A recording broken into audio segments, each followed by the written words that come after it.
Dom Duarte foi o segundo monarca da dinastia de Avis. Chamaram-lhe o Eloquente. Nasceu em 31 de outubro de 1391 em Viseu e morreu de peste em 9 de setembro de 1438 em Tomar. Foi um rei muito triste, melancólico e foi infeliz, profundamente infeliz no seu reinado. Dom Duarte foi, sobretudo, um homem de gabinete, um estadista dos primórdios da Renascença, um homem que soube dar ao país aquilo que na altura o país precisava: uma legislação e um incentivo no seu campo cultural. No entanto, talvez por uma certa incapacidade de decisão no momento certo, deixou-se ultrapassar pela vontade alheia e viu o seu reinado ensombrado por uma grande catástrofe militar.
Quando Dom João I morreu em 14 de agosto de 1433 na Alcáçova de Lisboa, Dom Duarte ficou de tal forma prostrado pelo desgosto da morte do pai que Frei Gil Lobo teve que lhe dizer: acorde, senhor, para o ofício de reinar.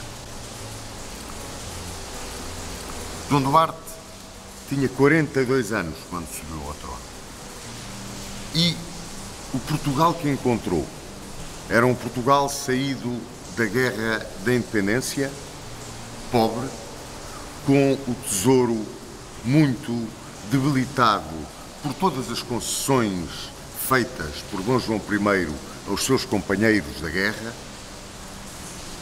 que Dom Duarte se viu na necessidade de orientar o esforço de governação para a recuperação da economia e para a organização do Estado. Para a recuperação da economia, Dom Duarte implementou a lei que tinha sonhado o grupo civilista que rodeava o seu pai.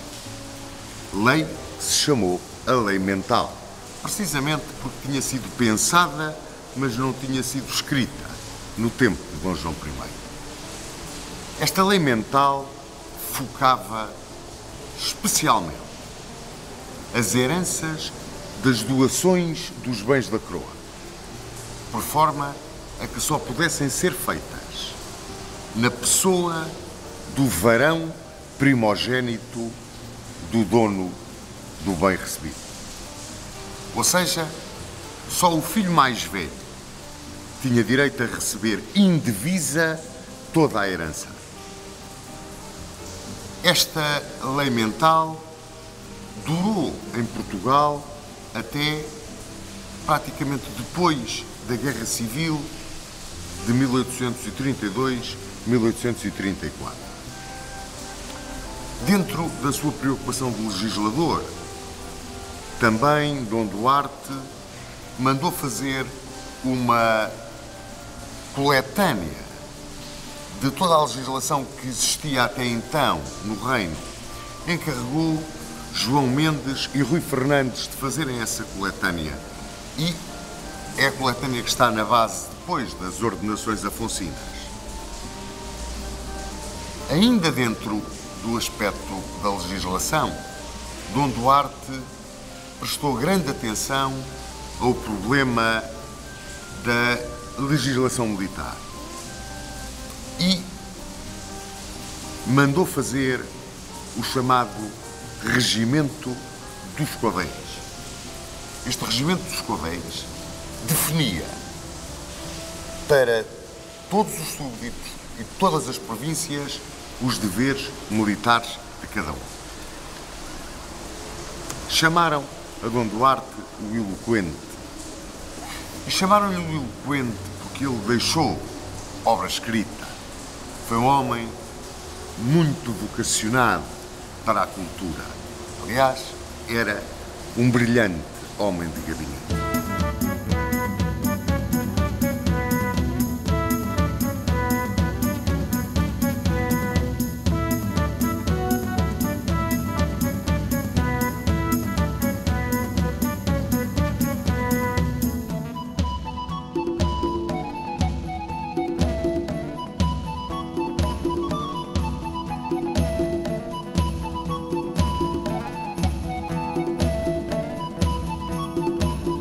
Dom Duarte deu ao mundo 3 obras.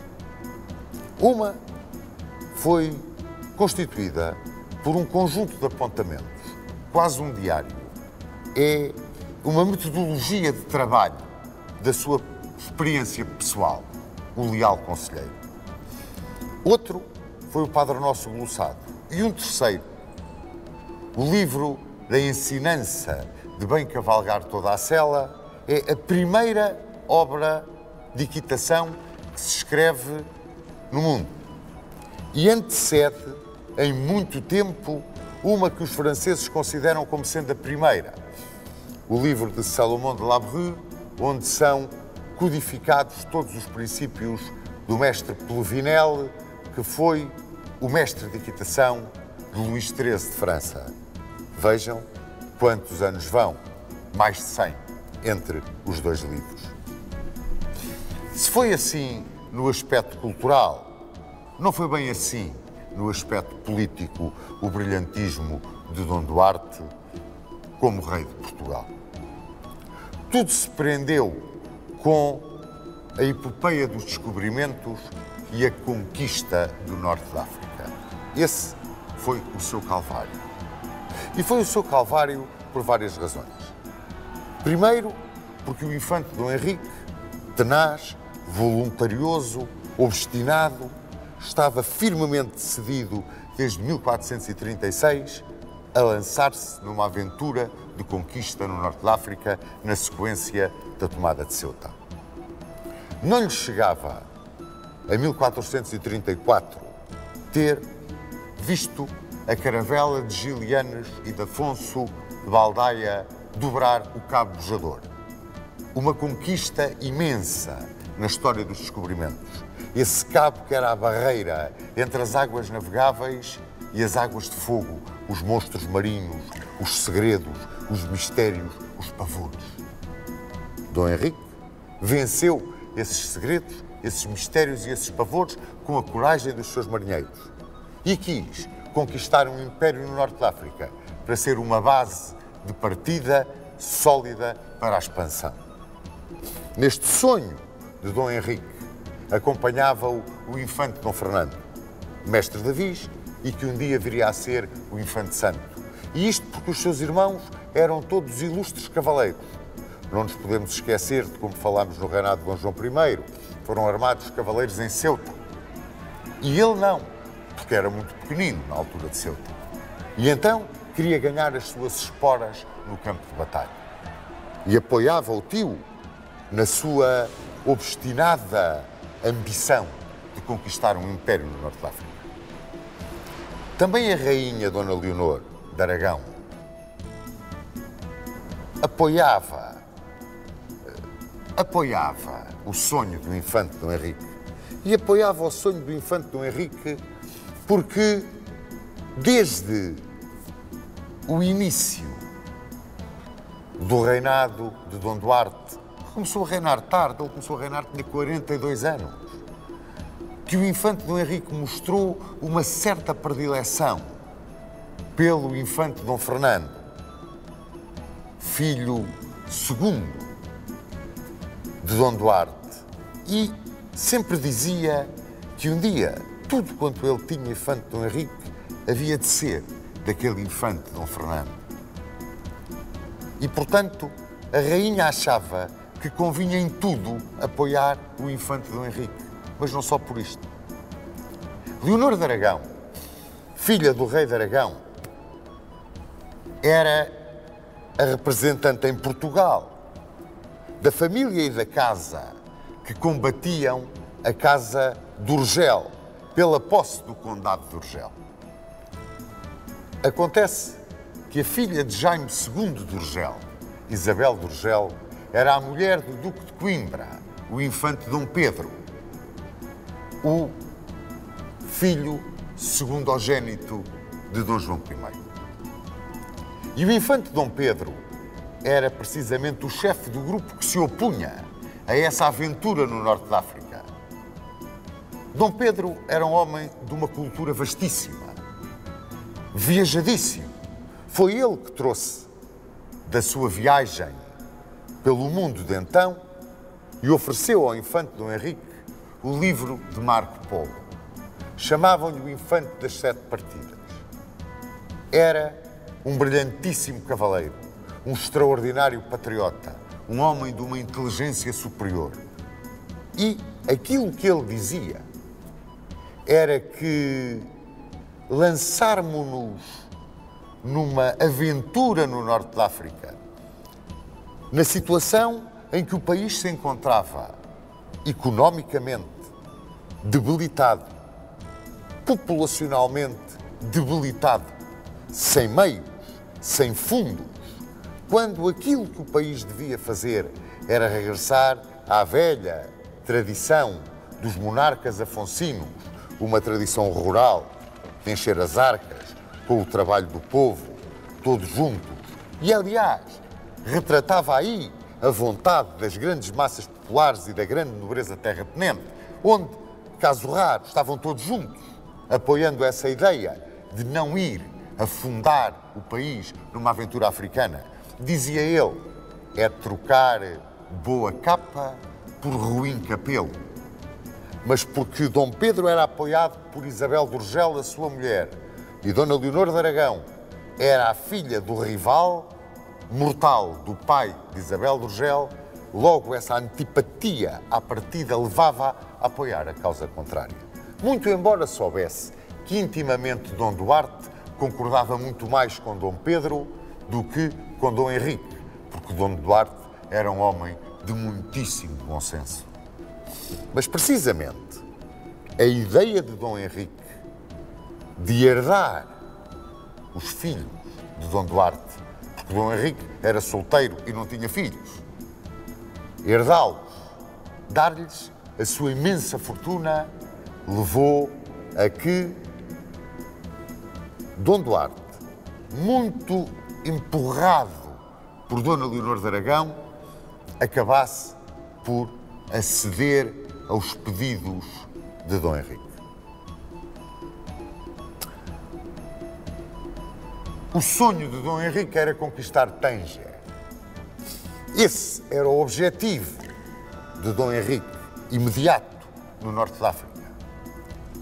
E para conquistar Tanger precisava de 14 mil homens. Bom, o infante Dom Pedro disse 14 mil homens para meter em Tanger e pediu ao irmão, a Dom Duarte, que, por amor de Deus, tivesse cuidado no que ia fazer. Sucedeu então que chegou a Portugal a bula de cruzada mandada por Eugênio IV. 1436, ano em que Eugênio IV reconhece os direitos todos de Castela sobre as Canárias e manda a Portugal uma bula de cruzada para tornar a nossa intervenção no norte da África como uma intervenção em nome de Cristo. Isto ia, naquela mentalidade muito religiosa da época, ter um peso enorme na decisão de Dom Duarte. O que era esta bula mandada por Eugênio IV? Era um agradecimento à intervenção que Portugal tinha tido no apoio dado a Roma durante o Concílio de Florença. A cristandade acabava de sair de uma crise tremenda. Ele chegou a haver 3 papas. No Concílio de Constança, reduziu-se este número a um só, Martinho V. A Martinho V sucedeu Eugênio IV e novamente um cisma sacudiu a Igreja. Falhou um concílio em Basileia, com a intervenção do Deão Nicolau de Cusa. E em Florença, a delegação portuguesa, pela voz do Dr. Diego Afonso Mangancha, num discurso fantástico que ficou na história da oratória eclesiástica, destruiu todos os argumentos de Nicolau de Cusa e deu a vitória ao Papa de Roma, a Eugênio IV. E em agradecimento, Eugênio IV mandou para Portugal uma bula de cruzada, tornando em cruzada o início da epopeia. Dom Duarte rendeu-se. Dom Pedro calou-se. Dom Henrique triunfou. Dos 14 mil homens pedidos, apenas foram dados 6 mil. E para o seu comando foram apontados Dom Henrique, Duque de Viseu, o Conde de Arraiolos, e para cumprir um sonho e ganhar as esporas de cavaleiro, Dom Fernando, o mestre Davis.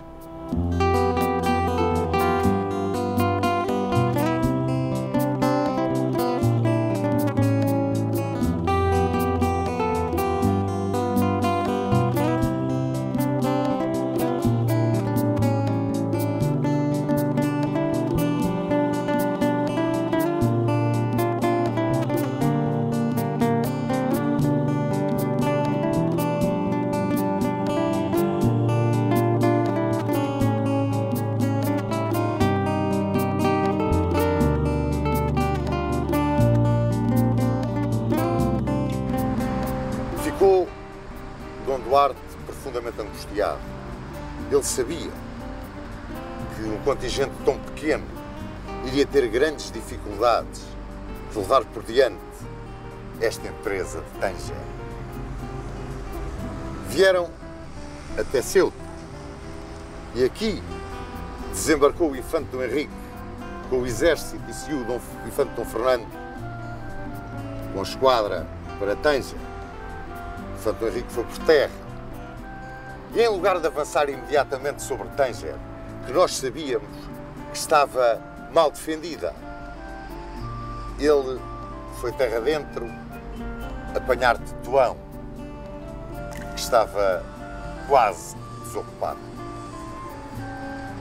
Assim, quando chegou a Tanger, já Salah Ben Salah, que era agora governador de Tanger, tinha podido reunir 7 mil homens dentro dos muros da sua cidade, de onde havia muitos besteiros de granada. Mas mais, tinha levantado os emirs e os sheiks do deserto e aqui da região para acorrerem em seu auxílio contra os portugueses que queriam conquistar a praça de Tanger. O primeiro assalto lançado contra Tanger foi repelido. Nele se ilustraram Dom Fernando e o Conde de Arraiol, mas a nossa força não era bastante para vencer as muralhas de Tanger. E em setembro desse ano de 1437, sucedeu aquilo que o infante Dom Pedro tanto temia. Apareceram os aliados de Sala Ben Sala.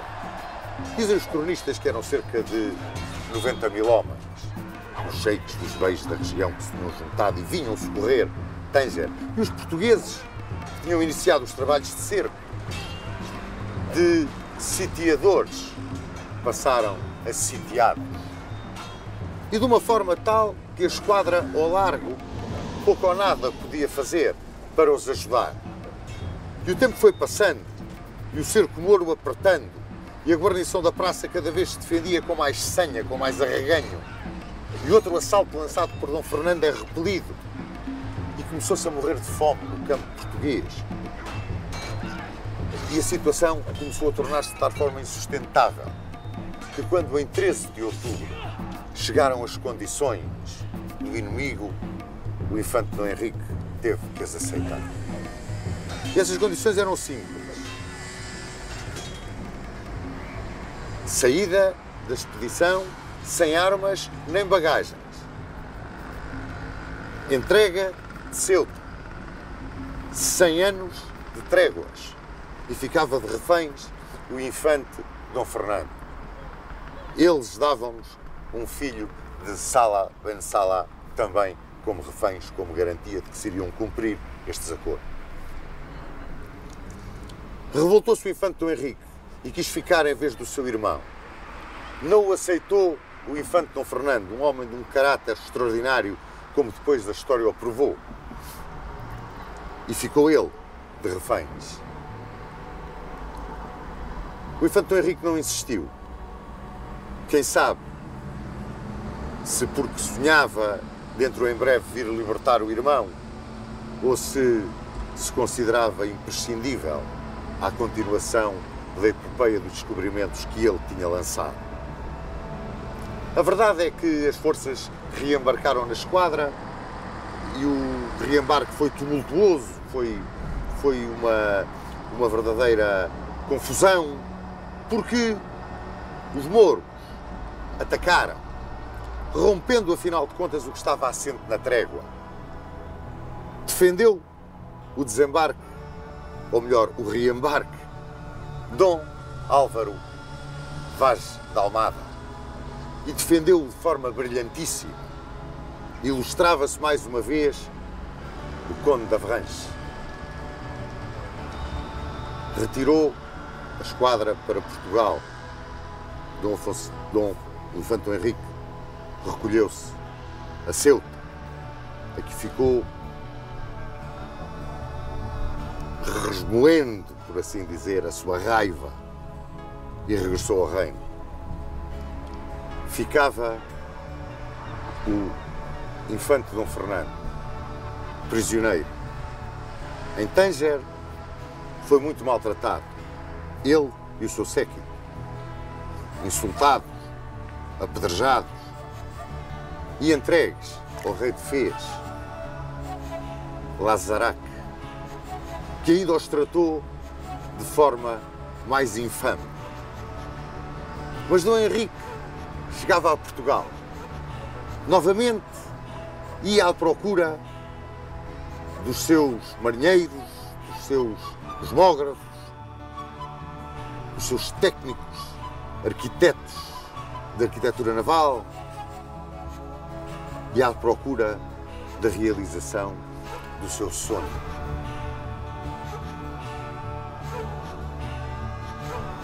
Tudo tinha sido tal como Dom Pedro o tinha afirmado, trocar boa capa por ruim capelo, ou como tinha dito o infante Dom João, nem siso, nem cavalaria.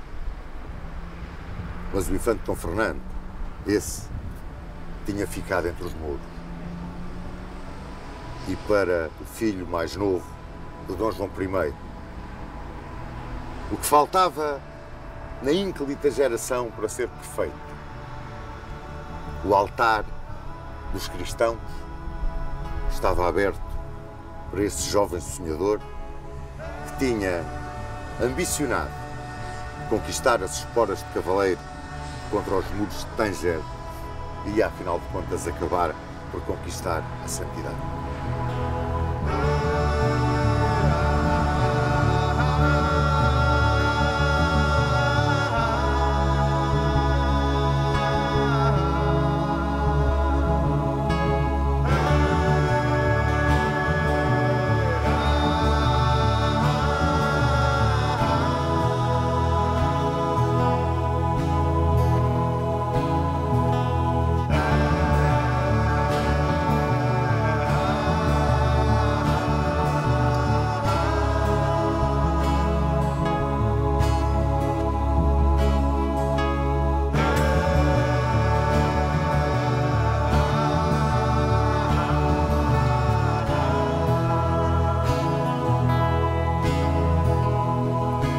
Em Portugal, as opiniões dividiam-se, os partidos degladiavam-se.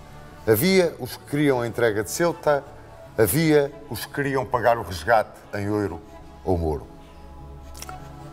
Face a isto, Dom Duarte, já muito triste, muito adoentado, mandou reunir cortes gerais em Leiria em janeiro de 1438 e determinou que os votos dos procuradores nessas cortes fossem apresentados por escrito. As cortes de Leiria duraram 12 dias. Nelas apareceram 4 opiniões diferentes, fundamentalmente 4 opiniões diferentes. Havia os que queriam entregar Ceuta, a troca do infante. Eram aqueles que seguiam a opinião do infante Dom Pedro e do infante Dom João, que, como bem se lembram, eram contra a expedição a Tanger. Dizia Dom Pedro a Dom Duarte: vais arriscar-te a perder Portugal. Dizia o infante Dom João: nem siso, nem cavalaria. Os procuradores do povo apoiavam esta opinião, na sua grande maioria. Havia também os que, com o arcebispo de Braga e onde estava a maioria do clero, queriam perguntar ao Papa se era permitido pedir-lhe autorização para entregar Ceuta. Havia também os que queriam uma nova cruzada. Eram poucos, mas também os havia, para libertar o infante refém. Havia também os que queriam tratar com o Moro um novo resgate e, se não resultasse esse trato, então entregar Ceuta. Mas havia, na grande nobreza, esfiados pelo conde de Arraiolos, os que nem entregar uma pedra de Ceuta a troco de nada. Perante isto, Dom Duarte suspendeu as cortes. Não chegou a qualquer conclusão e comprometeu-se a procurar uma forma de libertar o irmão sem ter que entregar Ceuta, porque essa, no fundo, era a opinião da nobreza e do clero: não entregar Ceuta. Escreveu ao pontífice, escreveu a outros monarcas, mas as respostas que recebeu eram desanimadoras. Convocou para a corte o infante Dom Henrique, que estava no Algarve. O infante não veio, ele foi ao encontro do infante, encontraram-se em Portel. E o infante Dom Henrique criticou-o, e criticou-o duramente, dizendo-lhe que se tivesse levado os 14 mil homens para Tanger que tinha pedido, agora o infante Dom Fernando estava a gozar da sua glória e não metido numa enxovia em Fez. E pediu também o infante ao rei mais homens para tentar outras aventuras noutras praças do norte da África. Os procuradores do povo saíam de Leiria com a certeza de que a nobreza e o clero não apoiavam o infante Dom Pedro. O infante Dom Pedro não era querido, nem por uns, nem por outros. Dom Duarte sentiu-se acabar. A tristeza, a doença minavam-no. E veio para aqui, veio para tomar. Em Fez, o infante Dom Fernando apodrecia num cárcere. O Moro, o Lazaraque, que lhe importava a ele Ceuta, o que ele queria era o ouro, e de Portugal não chegava qualquer resposta. Em 9 de setembro de 1438, Dom Duarte morria aqui, nestes passos do infante, em Tomar. Chamaram-lhe o eloquente. Foi um homem que escreveu muito bem. Não tinha o dom da palavra. Era um homem melancólico, era um homem que, escravo do seu dever de rei, teve a grandeza de ouvir as cortes e cumprir aquilo que achava que era o parecer de quem mais peso lá tinha. Deixou morrer o irmão, mas não foi ele o único culpado.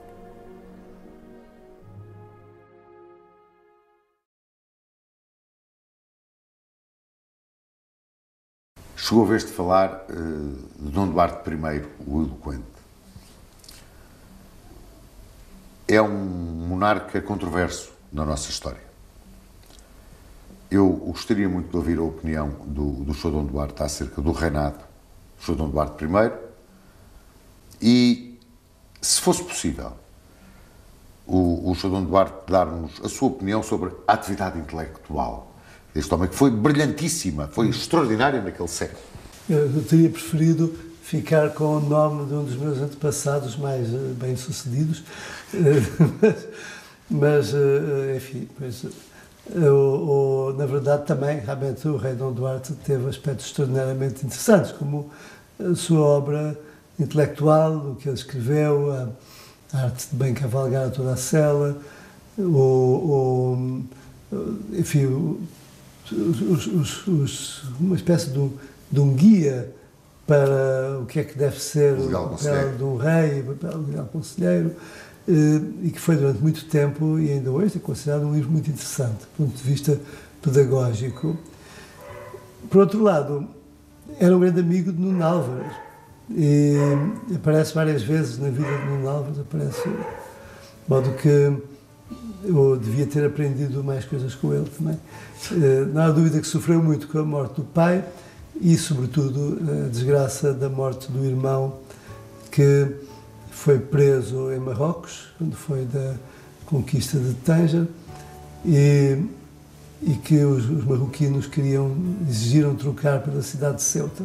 De facto, as cortes em Leiria concordaram com essa exigência, mas o rei achou que não tinha direito a sacrificar uma cidade que tinha custado tantas vidas a tantos portugueses e pensou provavelmente que haveria outra maneira de negociar a libertação do irmão. O irmão, Dom Fernando, passou a ser muito maltratado pelos marroquinos na prisão e acabou por morrer lá. E isto são dramas que marcam muito a vida de uma pessoa, não é? Sentir-se responsável pela morte do irmão. O Sr. Duarte não acha que o rei Dom Duarte foi muito influenciado pelo infante Dom Henrique?